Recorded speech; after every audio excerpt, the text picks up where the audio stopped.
Salam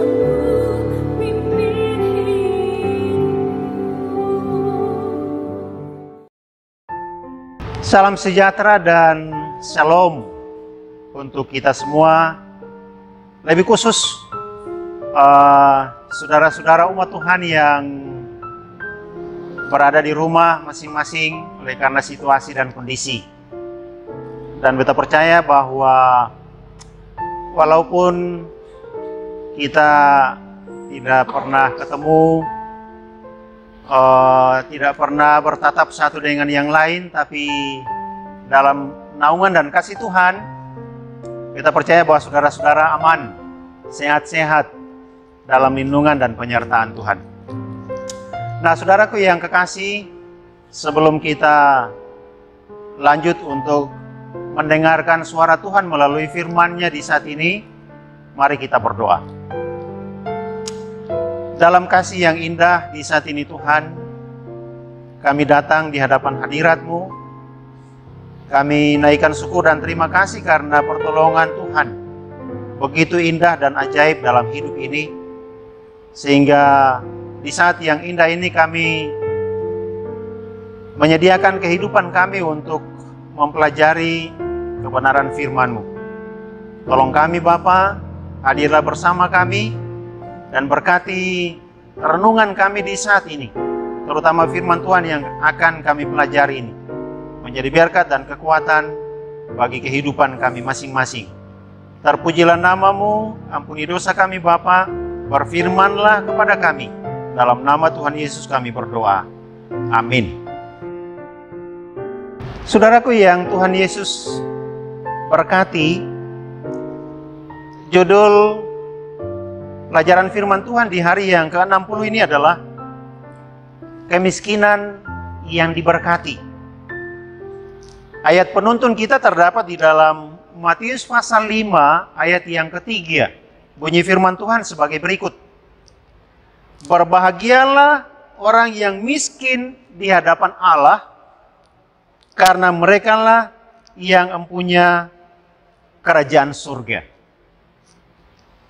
Nah, bertolak dari ayat tadi, maka Tuhan Yesus menginginkan agar setiap orang yang mengikutinya mengalami suatu perubahan atau pembaharuan di dalam seluruh aspek kehidupannya.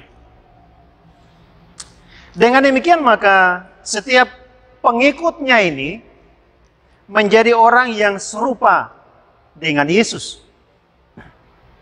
Kata berbahagialah orang yang miskin di hadapan Allah, karena merekalah yang mempunyai kerajaan surga, merupakan pengajaran yang dapat mengubah paradigma atau pandangan kita, pandangan murid-murid yang ada pada saat itu tentang kata berbahagia.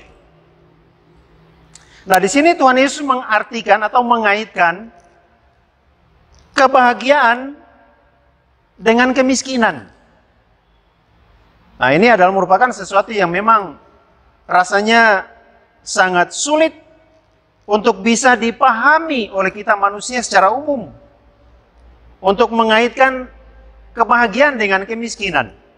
Sebab terkadang yang kita dapati di sini bahwa orang biasanya mengaitkan kebahagiaan itu dengan kekayaan. Mana ada orang miskin yang berbahagia? Tentunya yang berbahagia itu adalah orang kaya, karena segala sesuatu disediakan dan tersedia baginya. Atau sebaliknya, apakah kemiskinan bisa menjamin suatu kebahagiaan? Hal ini dapat membawa kita untuk membuat suatu perenungan atau refleksi tentang yang dimaksud dengan berbahagia. Nah, seseorang yang ingin mendapatkan kebahagiaan atau berkat, maka ia harus memiliki relasi atau hubungan yang benar dengan Allah. Kata miskin di hadapan Allah atau miskin di hadapan Tuhan dapat diartikan bahwa manusia sebagai orang yang papa, orang yang tidak punya apa-apa, atau orang yang melarat, yang hidupnya hanya bergantung kepada belas kasihan orang lain. Makan enak hanya merupakan sebuah impian, pakaian bagus hanya merupakan angan-angan, tempat yang indah hanya merupakan sebuah bayangan, setiap hari dikejar-kejar hutang, dan itulah kebutuhan hari-hari yang penuh dengan segala kekurangan. Tidak pernah ada pemikiran untuk membeli sesuatu. Semua serba tidak mungkin dapat terjadi. Waktu dan tenaga sudah terkuras habis hanya untuk sesuap nasi. Dan itulah gambaran mengenai kehidupan orang miskin. Dengan konsep ini maka Tuhan Yesus menyatakan bahwa orang yang miskin di hadapan Allah adalah orang yang memang betul-betul tidak memiliki apa-apa. John Calvin, dia katakan begini, hanya dia yang menganggap dirinya tak berarti sama sekali di mata Tuhan, kemudian semata-mata bergantung pada anugerah Tuhan, maka hanya orang yang demikian yang miskin di hadapan Tuhan. Melalui berbagai kesulitan, kesusahan, kekurangan hidup, imannya dibentuk. Iman yang kuat inilah yang dapat membawa dia untuk memiliki kerajaan surga. Gambaran singkatnya adalah ketika dia ada dalam keadaan yang sangat menderita, maka dia bergantung kepada Tuhan. Tapi pada saat dia makmur, senang, kapan dia mau bergantung kepada Tuhan? Oleh karena itu, saudaraku sekalian, tidak salah kalau Yesus katakan bahwa berbahagialah orang yang miskin di hadapan Tuhan. Karena imannya dibentuk, lalu kemudian dia berharap kepada Tuhan. Kadang kita merasa gengsi atau malu untuk mengakui keberadaan kita. Kita merasa bahwa harga diri kita diinjak-injak, bahkan direndahkan. Namun, pengakuan merupakan langkah awal dari sebuah proses pemulihan. Dan jika kita memperhatikan konteks perkataan Yesus ini, maka dapat disimpulkan bahwa kerajaan surga yang dimaksudkan di sini bukan secara jasmani, tetapi secara rohani. Yang menyatakan bahwa mengenai pemerintahan Allah yang sepenuhnya dengan segala kebenaran yang ada, damai sejahtera dan sukacita. Dengan demikian, saudaraku yang kekasih, kata Yesus, berbahagialah orang yang miskin di hadapan Allah, karena mereka beroleh anugerah dari Allah untuk bisa masuk dalam pemerintahan Allah dan menikmati berkat-berkat atas pemerintahannya. Nah, untuk memiliki kehidupan kekristenan yang membahagiakan dan diberkati oleh Allah adalah sebuah cara di mana kita dapat menyadari dan mengakui keberadaan diri kita yang sangat tidak mampu dan tidak layak untuk berdiri di hadapan Allah. Dan hanya orang yang memohon dan bergantung penuh kepada belas kasihan Allah saja, mereka boleh berbahagia bersama-sama dengan Allah. Kutipan bagi kita dalam buku Khotbah di atas Bukit, halaman 16. Dia katakan begini, mereka yang tahu bahwa mereka tidak dapat menyelamatkan diri mereka atau melakukan sesuatu tindakan yang benar dari diri mereka sendiri adalah orang-orang yang menghargai pertolongan yang dapat diberikan Kristus. Mereka itulah yang miskin di hadapan Allah dan mereka dinyatakan berbahagia. Maukah saudara berbahagia?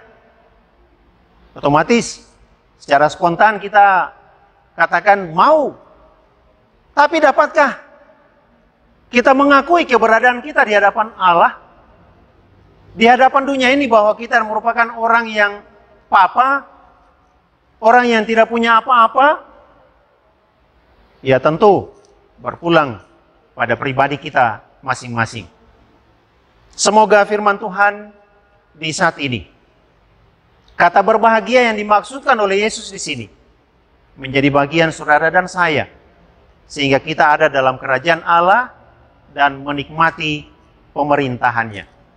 Satu sukacita yang indah ketika Tuhan bersama kita dan kita bersama dengan Tuhan dalam kerajaan yang telah disediakan. Tuhan memberkati firman ini bagi kita sekalian. Amin. Saudaraku yang Tuhan Yesus kasihi, mengakhiri renungan kita di saat ini, mari kita berdoa.